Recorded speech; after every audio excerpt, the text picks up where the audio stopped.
Good morning વિદ્યાર્થી મિત્રો, આપણે લાસ્ટ લેક્ચરમાં પરમાણુનું બંધારણ જે છે એની માહિતી મેળવી હતી. તો એમાં આપણે જોયું હતું કે અપરમાણુય જે કણો છે એની શોધ વિશેની વાત કરી હતી. તો ઇલેક્ટ્રોન, પ્રોટોન, ન્યુટ્રોન જે છે એની શોધ કઈ રીતે થયેલી છે એ માહિતી મેળવી હતી. તો ખાસ કરીને આપણે ઇલેક્ટ્રોનની શોધ વિશે જાણ્યું હતું, જેને કેથોડ કિરણો અથવા તો કેથોડ કણો કહેવામાં આવે છે.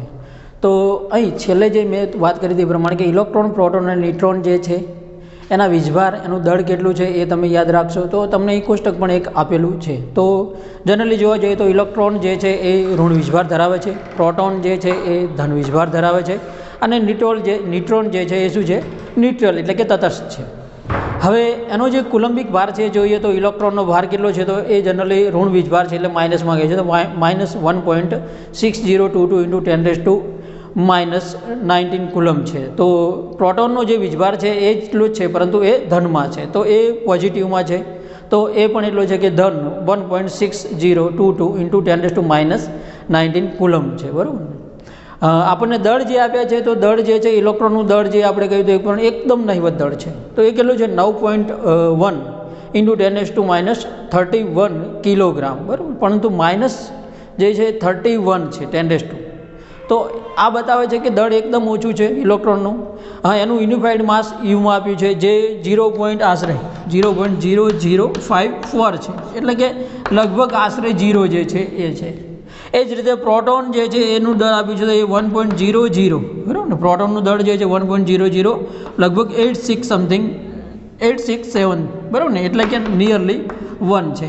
અને ન્યુટ્રોનનું દળ કેટલું છે તો 1.0067, બરાબર ને, લગભગ મે બી આના સમથિંગ, જે પણ નિયરલી 1 સમથિંગ છે. તો આ એના યુનિફાઈડ માસ છે, બરાબર. એના જે કિલોગ્રામમાં દળ છે, તો આના પ્રોટોન, જનરલી આ પ્રોટોનનું દળ છે અને આ ન્યુટ્રોનનું દળ છે, અને આ જે છે એ ઇલેક્ટ્રોનનું દળ છે. હા, આ યુનિફાઈડ માસમાં છે. જે અધર દળ આપેલા છે તો એ જનરલી દળ કેટલા છે આપણને કિલોગ્રામમાં છે. તો કિલોગ્રામમાં ન્યુટ્રોનનું દળ 1.67, આ પણ લગભગ 1.67 છે, બરાબર ને. પણ આ જનરલી 2 સમથિંગ છે અને આ જે છે જનરલી 8 સમથિંગ, બરાબર ને. એટલે કે પ્રોટોનનું દળ જે છે એ થોડુંક વધારે છે, બરાબર ને, ન્યુટ્રોનના સાપેક્ષે. તો આ રીતે આપણને દળ જે છે એ આસામાં, હા, આની ઘાત જોઈએ તો 10⁻27 જે કિલોગ્રામમાં છે, બરાબર ને. તો ઇલેક્ટ્રોનનું દળ જે છે એના સાપેક્ષ જોઈએ તો 9.109 × 10⁻31 કિલોગ્રામ, બરાબર. તો આ રીતે દળ જે છે એ તમને આપેલા છે. તો તમે જોઈ શકો છો કે આઇકન જે છે પ્રોટોન અને ન્યુટ્રોન કંઈક દળ ધરાવે છે, પરંતુ ઇલેક્ટ્રોનનું દળ જે છે ખૂબ જ ઓછું છે, બરાબર ને. હવે આ ઇલેક્ટ્રોન, પ્રોટોન અને ન્યુટ્રોન જે છે એ વહેંચાયેલા કઈ રીતે છે એ આપણે અહીં સમજવું છે. એટલે કે પરમાણુનો જે નમૂનો છે, બરાબર ને, તમે પરમાણુનું બંધારણ, હવે આપણો મેઇન પોઈન્ટ જે શરૂ થાય છે કે પરમાણુ જે છે એનું બંધારણ કઈ રીતે રહેલું છે. તો પરમાણુ જે છે એની વાત કરીએ તો કે જે કણ છે એના આપણે નાના ટુકડા કરીએ તો જે એક પરમાણુ બને છે, અને એ પરમાણુનું પણ બંધારણ છે. તો એ પરમાણુનું બંધારણમાં જોઈએ તો ઇલેક્ટ્રોન, પ્રોટોન, ન્યુટ્રોન જે છે એ કંઈક મૂળભૂત કણોમાં છે. તો શરૂઆતમાં જે છે મેં કહ્યું પ્રમાણે ઇલેક્ટ્રોન અને ન્યુટ્રોનની શોધ જે છે, ઇલેક્ટ્રોન અને પ્રોટોનની શોધ જે છે એ થઈ, પરંતુ ન્યુટ્રોનની શોધ પાછળથી થઈ હતી, બરાબર. તો શરૂઆતમાં આપણને પરમાણુ નમૂના વિશે વાત કરવામાં આવી તો સૌપ્રથમ જે છે એ જે થોમ્સન જે વૈજ્ઞાનિક છે એને પરમાણુ નમૂનો જે છે એના વિશે વાત કરી. તો આપણને આપે છે થોમ્સનનો પરમાણુ નમૂનો, અથવા તો થોમ્સનનો પરમાણુ નમૂનો જે છે, બરાબર. તો થોમ્સને શું કહ્યું આ વિશે, થોમ્સને વિશેષ અભ્યાસ, સૌપ્રથમ પરમાણુ વિશેનો અભ્યાસ કર્યો તો થોમ્સને પરમાણુના નમૂના વિશે માહિતી મેળવી. તો એને શું કહ્યું, એને કહ્યું કે પરમાણુનો જે છે એ પરમાણુ ગોળાકાર આકાર ધરાવે છે, બરાબર ને.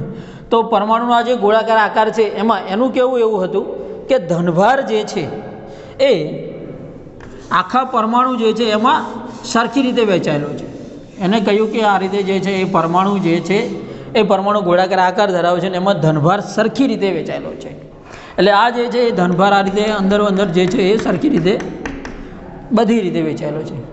હા, એમાં ઇલેક્ટ્રોન જે છે એનું કહેવું હતું કે જે છે એ આ રીતે, અને અંદરનો જે ઋણભાર છે એ રીતે હોવો જોઈએ કે એ ક્યાંક જે છે એ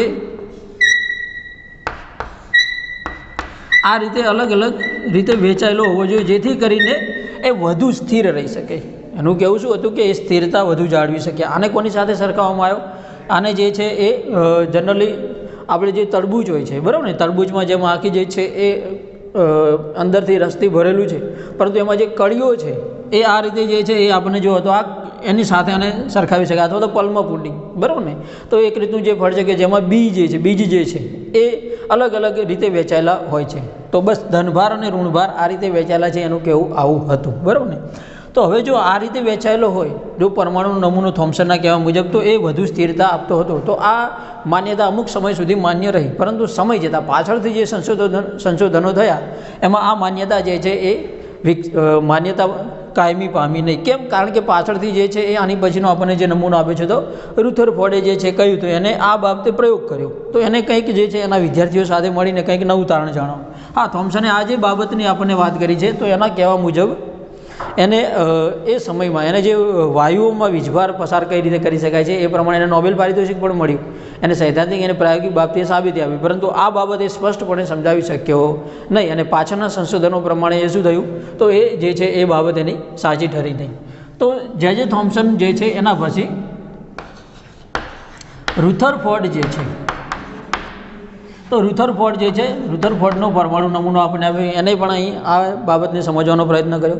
તો રુથરફોર્ડે એના વિદ્યાર્થી ગાયગર અને અર્નેસ્ટ જે છે એની સાથે મળી અને એને આના પર પ્રયોગ કર્યો. એને શું કર્યું, તો એને જે છે 100 નેનોમીટર જાડાઈ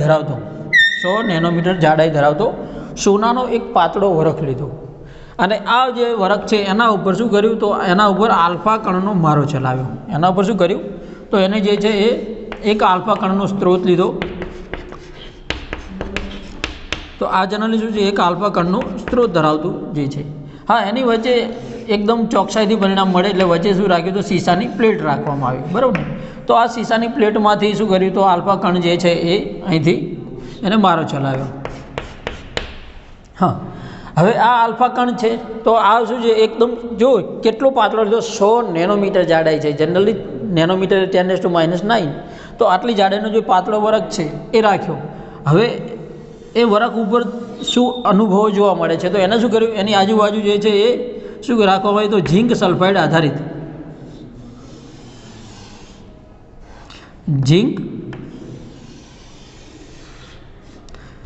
આધારિત એક એને પ્લેટ રાખી આ રીતે જે છે, બરાબર ને. તો ઝેડનિયસ જે છે ઝીંક સલ્ફાઇડની પ્લેટ રાખી, તો શું થાય, આના ઉપર જે આલ્ફા કણનો મારો થાય છે એ અહીં મારો કર્યા પછી એ અહીં કેવા અલગ અલગ સ્ફુરણ આપે છે, એના પરથી ખબર પડે કે કિરણો જે છે એ કેવા આવી રહ્યા છે. તો અહીંથી જે છે મારો થયા પછી આ જે છે એ કંઈક કિરણો અહીંથી જે બી આવતા હતા, બરાબર ને, તો અહીં પ્રસ્ફુરણ આપતા હતા. શું આપતા હતા, તો પ્રસ્ફુરણ આપતા હતા. તો એના પરથી ખબર પડતી હતી કે જે છે એ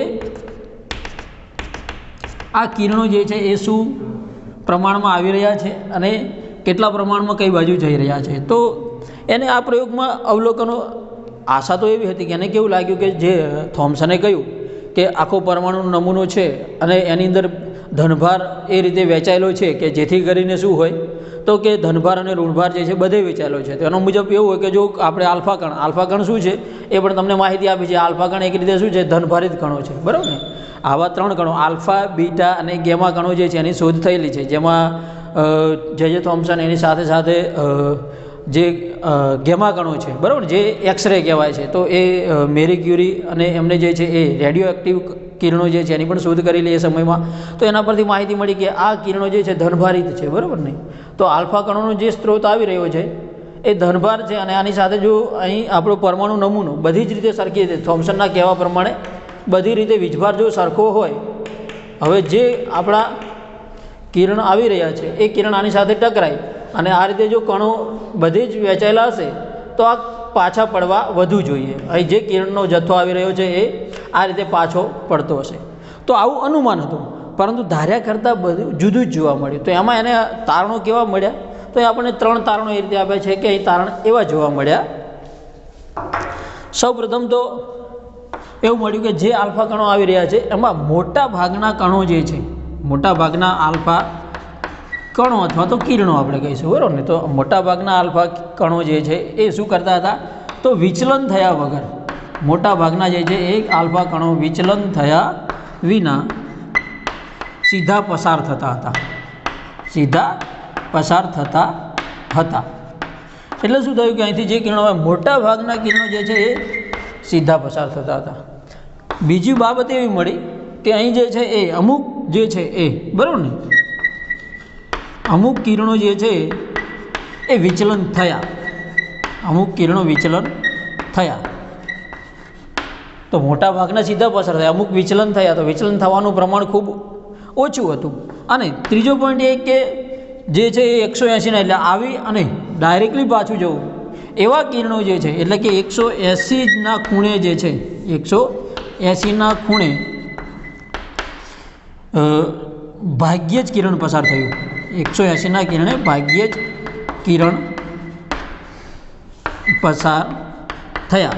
હા, એનો પણ તમને અહીંયા આપ્યો છે કે રેશિયો લગભગ આ કેટલો હતો તો 20,000 કિરણો જે સીધા નીકળે છે એના સાપેક્ષે લગભગ એક કિરણ જે છે એ પાછું પડતું હતું. 180ના ખૂણે 20,000ના સાપેક્ષે એક જ કિરણ પાછું પડતું હતું. તો આ બાબતથી શું તારણો કાઢ્યા તો તારણો પણ આપણને આપે છે કે તારણો એવા ગયા કે આલ્ફા કણો જે છે એ વિચલન થયા વિના સીધા પસાર થતા હતા. તો એના પરથી એમને એવું અનુમાન કાઢ્યું કે આ જે આપણો પરમાણુ નમૂનો જે થોમ્સને કયો છે તો એમના કહેવા મુજબ કે ગોળાકાર તો છે ચલો બરાબર ને, તો એમાં જે મોટા ભાગના કિરણો સીધા પસાર થઈ જાય છે. એનો મતલબ કે આ બધી જગ્યાએ ધનભાર વહેંચાયેલો નથી. ધનભાર જે છે એ કોઈ એકાદ જગ્યાએ કેન્દ્રિત થયેલો હશે જેના કારણે જે કિરણો આવી રહ્યા છે એ મોટા ભાગના શું થઈ જાય છે સીધા પસાર થઈ જાય છે બરાબર ને.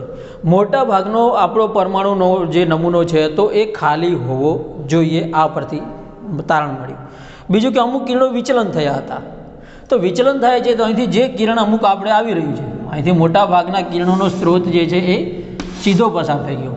હવે અહીંથી જે સ્ત્રોત આવી રહ્યો છે તો અમુક કિરણો જે છે એ આ રીતે વિચલન થયા બરાબર ને. અહીંથી જે છે તો અહીં વચ્ચે વિચલન થવાના જે છે એનું કારણ એમને એવું મળ્યું કે આલ્ફા કણ કેવો હતો ધન વીજભાર અને પરમાણુનો જે નમૂનો છે એમાં આ ભાગ જે છે ત્યાં ધન ભારિત હોવો જોઈએ. એ શું હોવો જોઈએ ધન ભારિત હોવો જોઈએ. કેમ કે આ જે છે એ વિચલન થાય છે એ અપાકર્ષણને કારણે છે. આપણી જે અહીં આલ્ફા કણનો મારો કર્યો છે એની પાસે ધનભાર છે અને આની પાસે ધનભાર છે તો ધન વચ્ચે શું થાય છે તો એ સમાન પ્રકારના વીજભાર વચ્ચે અપાકર્ષણ થાય. તો અપાકર્ષણના કારણે આ જે છે એ ફેંકાઈ જતા દૂર થતા હોવા જોઈએ. તો વિચલન થવાનું કારણમાં એક તારણ એ પણ મળ્યું કે એની પાસે શું છે તો કે અપાકર્ષણ ત્યાં હોવું જોઈએ. અને 180ના ખૂણે ભાગ્યે જ કિરણો જે છે એ પાછા વળે છે. એનો મતલબ કે આ જે છે કિરણ એકાદ પાછું આવે છે એટલે આ એ બાબત બતાવે છે કે મોટા ભાગના કણો જે છે ખાલી છે અને કેન્દ્ર જે છે વચ્ચેનો જે ભાગ છે ત્યાં વધુ પ્રમાણમાં ત્યાં જે તે એક ભાર સંકળાયેલો હોવો જોઈએ. જે એક નિશ્ચિત જગ્યા જે છે ત્યાં જ એ ભાર છે તો જેને પાછળથી નામ શું આપવામાં આવ્યું છે તો જેને કેન્દ્ર તરીકે ઓળખવામાં આવ્યું છે.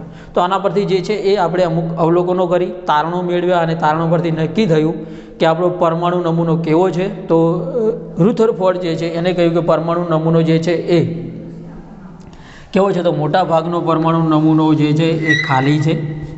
એમાં કોઈ એક જગ્યા છે કે જ્યાં ધનભાર સંગ્રહાયેલો છે અને આ જે સંગ્રહાયેલો છે એને શું નામ આપ્યું એને કેન્દ્ર.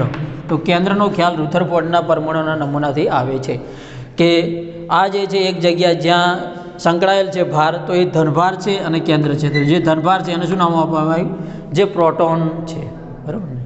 અને આજુબાજુનો જે ભાગ જે છે તો ત્યાંની આજુબાજુ ઇલેક્ટ્રોન જે છે એ કોઈક ચોક્કસ માર્ગ જે છે ત્યાં ઘૂમી રહ્યા છે એ આની આજુબાજુ ફરે છે અને સ્થાયીતા જાળવે છે. આ જે ફરી રહ્યા છે આ માર્ગ છે એને શું કહ્યું છે કક્ષા. આ જે છે ઇલેક્ટ્રોન ધનભારથી ચોક્કસ માર્ગે ફરી રહ્યો છે તો એનું કહેવું એવું હતું કે આ રીતે જે ફરી રહ્યા છે કેન્દ્રની આજુબાજુ ઇલેક્ટ્રોન જે છે તો એ આ ધન અને ઋણભાર એક રીતે જકડાયેલા છે. અને આ જે છે બાબતને એને કોને તો સૂર્યમંડળ જે છે આપણું એની સાથે સરખાવ્યું. જેમ કે આપણો સૂર્ય છે તો એ ખૂબ જ જથ્થાત્મક છે અને એની આજુબાજુ આપણે નાના નાના જે ગ્રહો છે પૃથ્વી છે કે બુધ છે, મંગળ છે, અન્ય ગ્રહો છે, બરાબર ને, શનિ છે, તો આ બધા આજુબાજુ ફરી રહ્યા છે. બસ એવું જ કંઈ હોવું જોઈએ કે વચ્ચેનો ભાર છે ને એની આજુબાજુ જેમ ફરે છે એ ફરી રહ્યા છે. અને આ જે છે ધન અને ઋણ વીજભાર એકબીજાની સ્થાયીતા જાળવી રહ્યા છે. તો આ રીતે એને કેન્દ્ર અને ઇલેક્ટ્રોન વચ્ચેની સ્થાયીતા જે છે એની વાત કરી, બરાબર. પરંતુ આ બાબત જે છે એ અમુક સમય સુધી માન્ય રહી. આ પણ પાછળ જતાં જે છે એ આનું ખંડન થાય છે. ખંડન થવામાં એ જે છે અહીં સૂર્યમંડળની સાથે આની જે સરખામણી છે, બરાબર ને, તો અહીં આપણા ઇલેક્ટ્રોન અને પ્રોટોન જે છે એની પાસે ચાર્જ જે છે, તો ચાર્જના કારણે એ શું છે એકબીજા સાથે સંકળાયેલા છે. પરંતુ વિદ્યુતીય જે ચાર્જ છે એના પરથી કહેવા જોઈએ તો એની આજુબાજુ એક ગતિમય પદાર્થ ઘૂમી રહ્યો છે, ફરી રહ્યો છે. તો ફરતા ફરતા જે પ્રવેગિત પદાર્થ હોય છે, ધારો કે ઇલેક્ટ્રોન આ રીતે ફરી રહ્યો છે, તો પ્રવેગિત પદાર્થ સમય જતાં ધીમે ધીમે ધીમે ધીમે આ રીતે પ્રોટોન કેન્દ્રમાં સમાઈ જવો જોઈએ. પરંતુ આ રીતે સમાતો નથી, પરંતુ ફરી રહ્યો છે. તો આ બાબત આપણને દર્શાવે છે કે ઇલેક્ટ્રોન સમાતો નથી. તો અહીં પણ રુથરફોર્ડની કંઈક ખામી જોવા મળે છે. ખામીઓ આપણને આપી છે, ઇન્ડેક્સ જોઈએ. પરંતુ અહીં આ બાબત જે છે આપણને એ સમજાવે છે કે અહીં પણ આ નમૂનો કંઈક અંશે ખોટો ઠરે છે, બરાબર ને.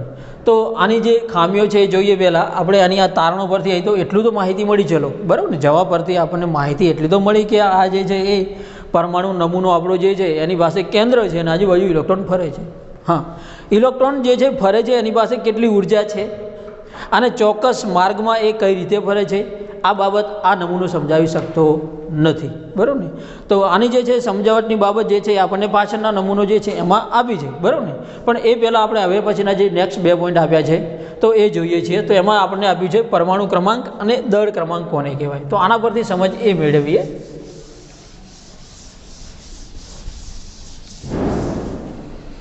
તો આપણા 2 મુદ્દા જે છે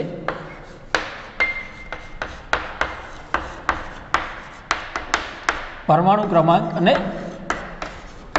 દળ ક્રમાંક કોને કહેવાય. તો અહીંથી તમને થોડી માહિતી મળી નમૂના પરથી કે પ્રોટોન છે અને ઇલેક્ટ્રોન છે, બસ. તો એના પરથી જઈ કે આપણને જે છે એ વાત કરવામાં આવી કે આપણું જે પણ પદાર્થ છે, તો જે અણુ જે છે એ પરમાણુથી બન્યો છે અને જે પરમાણુ છે તો એ પરમાણુ પાસે રહેલા પ્રોટોન, ઇલેક્ટ્રોન અને ન્યુટ્રોન જે છે એની સંખ્યા અને એના આધારે આપણે નામ નક્કી કર્યા છે આપણા તત્વો જે છે એના, બરાબર ને. તો પરમાણુ ક્રમાંક કોને કહેવાય છે? તો પરમાણુ ક્રમાંક એની પાસે કહેવાય કે આપણી પાસે જે તત્વ છે, બરાબર ને, જે પણ તત્વ છે એ તત્વોમાં રહેલા પ્રોટોનની સંખ્યા જેને શું કહે છે? પરમાણુ ક્રમાંક. તત્વોમાં રહેલા પ્રોટોનની સંખ્યા. હા, અથવા તો આપણો જે છે પરમાણુ તો તટસ્થ હશે, બરાબર ને, એની પાસે કોઈ ચાર્જ નહીં હોય, ધન કે ઋણ. તો જે આપણો તટસ્થ પરમાણુ છે એમાં રહેલ ઇલેક્ટ્રોનની સંખ્યા અથવા તો એ જે પરમાણુ ક્રમાંક બતાવે છે. જેમ કે આપણે લઈએ સોડિયમ. તો સોડિયમનો પરમાણુ ક્રમાંક કેટલો છે? તો આપણે કહીએ છીએ કે 11, બરાબર ને. પરમાણુ ક્રમાંક 11 છે. એનો મતલબ શું છે કે સોડિયમ જે છે એની અંદર પ્રોટોન કેટલા છે? 11 છે. અને 11 પ્રોટોન જે ધન ભાર ધરાવે છે, તો એને બેલેન્સ કરવા માટે શું જરૂર છે? ઋણ ભારની. તો એટલા ને એટલા શું હશે? ઇલેક્ટ્રોન, બરાબર. પણ આપણે સોડિયમ જે છે, સોડિયમ પ્લસ લઈએ તો આ જે છે એ સ્થાયી નથી, બરાબર ને. કારણ કે આમાં તમે સોડિયમ કહેશો તો સોડિયમમાં પ્રોટોન કેટલા? પ્રોટોન તો 11 જ છે, પરંતુ ઇલેક્ટ્રોન કેટલા છે? તો ઇલેક્ટ્રોન 11 નથી. કેમ? કારણ કે જો આની પર ધન ભાર આવી ગયો. આ શું બતાવે છે કે આપણો જે સોડિયમ હતો એ કોઈ ચાર્જ નહોતો, હવે એની પાસે શું થઈ ગયો? ચાર્જ આવી ગયો. એનો મતલબ કે એની પાસેથી 1 ઇલેક્ટ્રોન દૂર થઈ ગયો. 1 ઇલેક્ટ્રોન શું થઈ ગયો? દૂર થઈ ગયો. કારણ કે આ 0 છે તો 1 ધન 1 ઋણ, 1 ઇલેક્ટ્રોન દૂર થઈ ગયો. તો હવે આપણી પાસે ઇલેક્ટ્રોન થઈ ગયા 10. તો આ બાબત શું બતાવે છે કે પરમાણુ ક્રમાંક જે છે તો તત્વોમાં રહેલા પ્રોટોનની સંખ્યા બતાવે છે, અથવા તો તટસ્થ પરમાણુમાં રહેલા ઇલેક્ટ્રોનની સંખ્યા, બરાબર ને. સ્થાયી આપણો પરમાણુ છે એની અંદરની ઇલેક્ટ્રોનની સંખ્યા જો એ ધન કે ઋણ ભાર ધરાવે છે તો ઇલેક્ટ્રોનની સંખ્યા આપણે એની ઓછી વધતી થઈ જાય છે. તો આ પરમાણુ ક્રમાંક છે. પરમાણુ ક્રમાંકને દર્શાવાય છે કોના તરીકે? તો પરમાણુ ક્રમાંક જે છે એને ઝેડ સિમ્બોલ તરીકે દર્શાવવામાં આવે છે, બરાબર. તો કોઈ પણનો તમે ઝેડ તરીકે પરમાણુ ક્રમાંક લઈ શકો છો, બરાબર ને. આ રીતે જે છે, ધારો કે મેગ્નેશિયમ કહો તો મેગ્નેશિયમ કેટલો છે? તો મેગ્નેશિયમનો 12. એનો મતલબ શું થયો કે મેગ્નેશિયમમાં 12 પ્રોટોન છે અને 12 ઇલેક્ટ્રોન છે. કોઈ બી હાઇડ્રોજન, તો હાઇડ્રોજન પરમાણુ ક્રમાંક 1, તો 1 પ્રોટોન છે, એમાં 1 ઇલેક્ટ્રોન છે. આ રીતે બતાવે છે. હવે આપણે જો દળ ક્રમાંક, દળ ક્રમાંક શું બતાવે છે? તો યાદ રાખો, દળ ક્રમાંક એ અંદર રહેલા પ્રોટોન અને ન્યુટ્રોનની સંખ્યા બતાવે છે. દળ ક્રમાંક એ શું બતાવે છે? પ્રોટોન પ્લસ ન્યુટ્રોનની સંખ્યા. એટલે જેને શું કહેવાય છે? ન્યુક્લિયોન્સ. જેને કહેવાય છે ન્યુક્લિયોન્સ. તો દળ ક્રમાંક આપણને બતાવશે કે પ્રોટોન અને ન્યુટ્રોન એમાં કેટલા છે, બરાબર ને? જેમ કે આપણો સોડિયમ છે, તો સોડિયમ જે છે એનો પરમાણુ ક્રમાંક કેટલો છે? 11 છે, પરંતુ એનો દળ ક્રમાંક કેટલો છે? 23 છે, બરાબર ને? એનો દળ ક્રમાંક જે છે એ 23, એને આ દર્શાવવાની ભાષા છે, બરાબર ને? જે તે પરમાણુને અર્થે. તો આ જે એનો દળ ક્રમાંક કેટલો છે? 23 છે. એનો મતલબ શું થયો કે સોડિયમમાં પ્રોટોન કેટલા છે? 11 છે, બરાબર ને? હા, હવે આમાં આપણે ઇલેક્ટ્રોન કેટલા હશે? તો ઇલેક્ટ્રોન કેટલા છે? એ 11 જ છે, બરાબર ને? આ પરથી કહી શકીએ છીએ. આમાં ન્યુટ્રોન કેટલા છે એ જાણવું હોય તો કઈ રીતે જાણી શકો? તો આ શું બતાવે છે? મેં કહ્યું પ્રમાણે કે પ્રોટોન પ્લસ ન્યુટ્રોનની સંખ્યા. તો પ્રોટોન પ્લસ ન્યુટ્રોન કેટલા છે? 23. તો પ્રોટોન તો આપણને ખબર છે કેટલા છે? 11 છે. તો ન્યુટ્રોન કેટલા હશે? તો આપણે ન્યુટ્રોન શોધવા હોય તો 23 માઇનસ 11. તો ન્યુટ્રોન અહીં કેટલા મળશે? 12. તો આપણી પાસે ન્યુટ્રોન કેટલા હશે? 12 છે. તો આ પરથી તમે કહી શકો કે ન્યુટ્રોનોમાં કેટલા છે? 12 રહેલા છે. એટલે આ શું બતાવે છે? દળ ક્રમાંક એ પ્રોટોન અને ન્યુટ્રોનની સંખ્યા. જેને કયા સિમ્બોલ તરીકે? જેને એ તરીકે બતાવાય છે. જેની દર્શાવવાની ભાષા શું છે?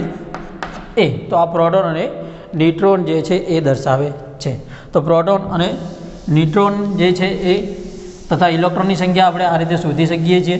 તો આપણે કોઈ બી લઈ શકીએ. હવે તમને હું કોઈ બી એક્ઝામ્પલ ધારું કે આપું, એક જે છે એ હું કહું કે મેગ્નેશિયમ જે છે, બરાબર ને?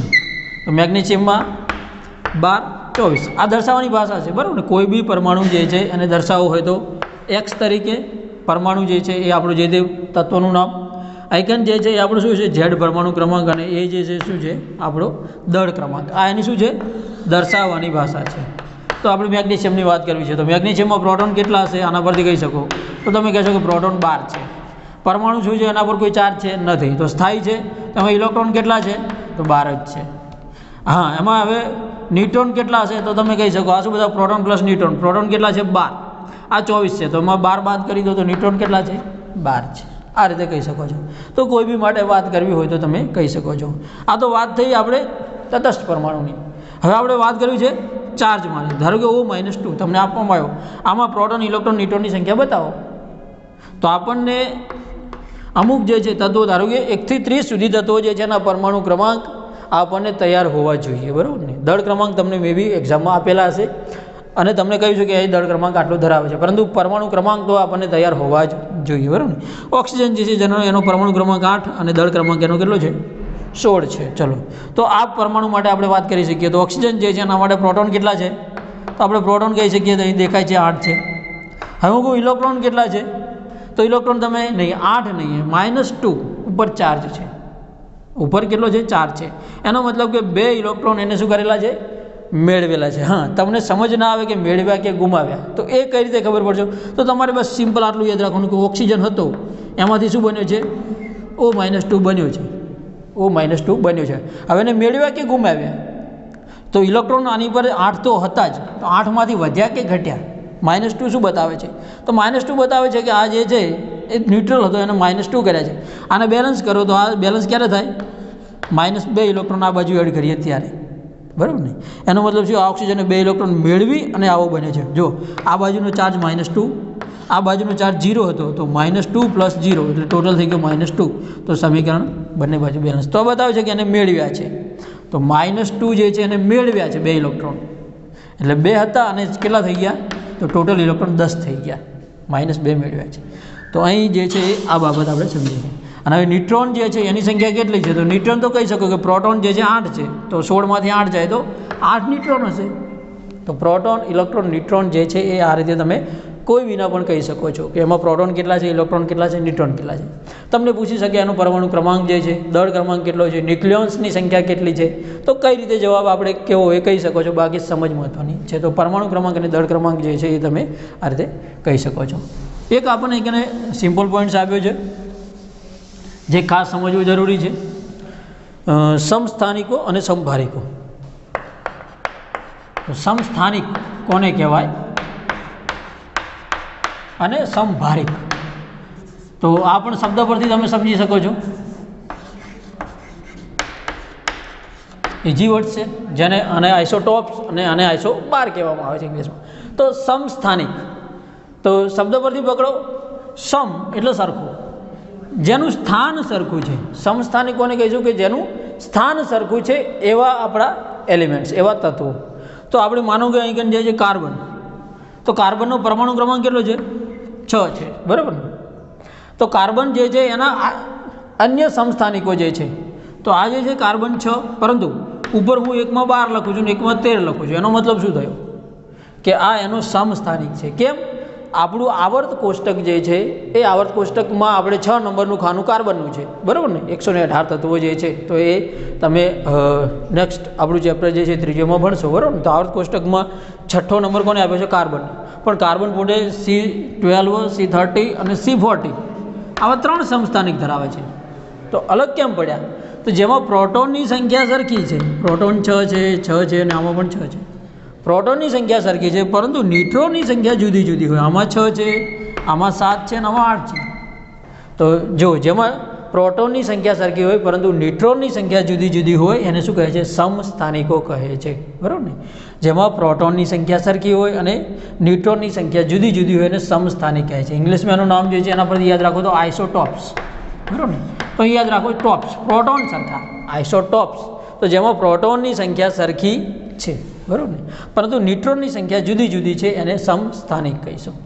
હા, એ જ રીતે આપણે સમભારિક કહેવાય છે. આ જે છે, હા, એમાં એ આપણને રાસાયણિક રીતે વાત કરવી તો જેના પરમાણુ ક્રમાંક સરખા છે, જુઓ, પરંતુ એના દળ ક્રમાંક, પરમાણુ ક્રમાંક સરખા છે પરંતુ દળ ક્રમાંક જુદા જુદા છે, તો એને શું કહીશું? સમસ્થાનિક કહીશું. હા, જેના પરમાણુ ક્રમાંક સરખા છે તો એના શું છે? રાસાયણિક ગુણધર્મો પણ કેવા છે? સરખા હશે. પરંતુ હા, ભૌતિક ગુણધર્મોમાં થોડોક ફરક પડશે, કારણ કે એમનું વજન વધે છે. જો અહીં જે છે ન્યુટ્રોન 6 છે, ન્યુટ્રોન 7 છે અને 8 છે, તો એના કારણે થોડો જે છે ફરક પડે છે. બસ આ સમસ્થાનિકોની શોધના કારણે ડાલ્ટનની અભિધારણા એ ખોટી પડેલી છે, બરાબર ને? સમભારિકોની વાત કરવી તો સમભારિકોમાં આપણે કહ્યું, જો શબ્દ જે છે પકડો, સમ એટલે તો સરખું, પરંતુ ભાર, તો ભાર એટલે આપણે જેનું દળ કહીએ, જેની પાસે દળ સરખું છે, બરાબર ને? તો અહીં કને દળ જુદું જુદું હતું, બસ. તો અહીં થોડું એનાથી ઉલટું, કે જેની પાસે દળ જે છે એ સરખા હોય. જેમ કે હું કહું અહીંયા આર્ગોન જે છે, બરાબર ને? તો આર્ગોન 18 અને 40 દળ છે, અને કેલ્શિયમ 20 40. તો આ પરથી તમે કહી શકો કે જેના અહીં જો પ્રોટોન જે છે જુદા જુદા છે. પ્રોટોનની સંખ્યા કેટલી છે? 18 છે. અહીં પ્રોટોનની સંખ્યા કેટલી છે? 20 છે, બરાબર. હા, અહીં આપણે ન્યુટ્રોનની સંખ્યા જે છે કેટલી છે? જુદી જુદી હોઈ પણ શકે, ના પણ હોઈ શકે, બરાબર ને? તો ન્યુટ્રોનની સંખ્યા જનરલી જુદી જ આવશે. અહીં જો 18 છે અને આ છે, તો અહીં 20 છે ન્યુટ્રોનની સંખ્યા, અને અહીં ન્યુટ્રોનની સંખ્યા કેટલી છે? 22 છે, બરાબર ને? અહીં ન્યુટ્રોનની સંખ્યા કેટલી છે? 20 અને 22 છે. તો આ શું બતાવે? જેના પ્રોટોન જે છે પરમાણુ ક્રમાંક જુદા જુદા છે. અહીં પરમાણુ ક્રમાંક કેટલા હતા? સરખા હતા. તો અહીં એક પણ એક ગુણધર્મ જોવા મળશે કે અહીં રાસાયણિક ગુણધર્મો જે સરખા હતા, અહીં રાસાયણિક ગુણધર્મો અને આખું તત્વ જુદું જુદું જશે. આ જો આર્ગોન છે જે વાયુ છે, અને કેલ્શિયમ જે શું છે? ઘન અવસ્થામાં મળે છે, બરાબર ને? તો આ જો પરમાણુ ક્રમાંક 18 અને 20 આખું તત્વ જ બદલાઈ ગયું. એટલે એના રાસાયણિક ગુણધર્મો કે ભૌતિક ગુણધર્મો બધું જ બદલાઈ જશે. તો જેના પરમાણુ ક્રમાંક જુદા જુદા હોય, જેના પરમાણુ ક્રમાંક જુદા જુદા હોય અને દળ ક્રમાંક સરખા હોય એને કહે છે સમભારિકો. ભાર સરખું થયું. એટલે નામ પરથી જો આમાં સ્થાન સરખું થયું. જો 6 નંબર 6 નંબર 6 નંબર આવર્ત કોષ્ટકમાં તમે જોશો તો આ જે છે ઊભી લાઈન આપણી પી વિભાગ જે છે એમાં છે, અને આ એસ વિભાગનું તત્વ છે, બરાબર ને? તો કેલ્શિયમ એસ વિભાગમાં આવે છે, આ જનરલી પી વિભાગમાં છે, બરાબર ને? તો એ રીતે તમે જોઈ શકો તો આ જે છે એમના સ્થાન જુદા જુદા છે, પરંતુ ભાર સરખો છે. હા, એનો ભાર પ્રોટોન પ્લસ ન્યુટ્રોનની સંખ્યા એ ભાર બતાવે છે, તો ભાર સરખો છે અને સમભારિકો કહેવામાં આવે છે. તો બસ આટલું સિમ્પલ જે છે એ તમે સમસ્થાનિક અને સમભારિકો. તો આ પરથી તમને અહીં કને પરમાણુ ક્રમાંક, દળ ક્રમાંક, સમસ્થાનિક અને સમભારિકો આ ટર્મ્સ ક્યાંક ને ક્યાંક પૂછાતા હોય છે. અને આના પરથી સિમ્પલ માહિતી આપણે પૂછાય નહીં તો પણ સાયન્સ જે છે એની અંદર આપણે જાણ હોવી જ જોઈએ. કેમ? કારણ કે આનો ઉપયોગ વારંવાર થશે, એટલે આ આવડવું જોઈએ. અહીં સુધીનું આપણે હવે જે જોયું છે એ આપણું સિલેબસ જે છે એ રિડ્યુસ થયેલો હતો, પરંતુ માહિતી જરૂરી હતી એટલે મેં શોર્ટમાં અને ટૂંકમાં કહ્યું છે, બરાબર. હા, હવેનો જે આપણો પોઈન્ટ શરૂ થશે તો એ જે છે એ સિલેબસ કન્ટિન્યુ જે રાખેલો છે ગવર્મેન્ટે આ વખતનો જે કોવિડ-19ના અનુસંધાનમાં, તો ત્યાંથી આપણું શરૂ થશે. પરંતુ આ જે છે એમાં પણ કંઈ સમજ ના પડતી તો તમે જનરલી જોજો, વાંચજો, અને ફરીથી તમે સ્કૂલમાં આવો ત્યારે અથવા તો તમે કોલ કરીને પણ કહી શકો છો. તો થેન્ક યુ મિત્રો. આગળનું હવે આપણે નેક્સ્ટ જોઈશું. આભાર.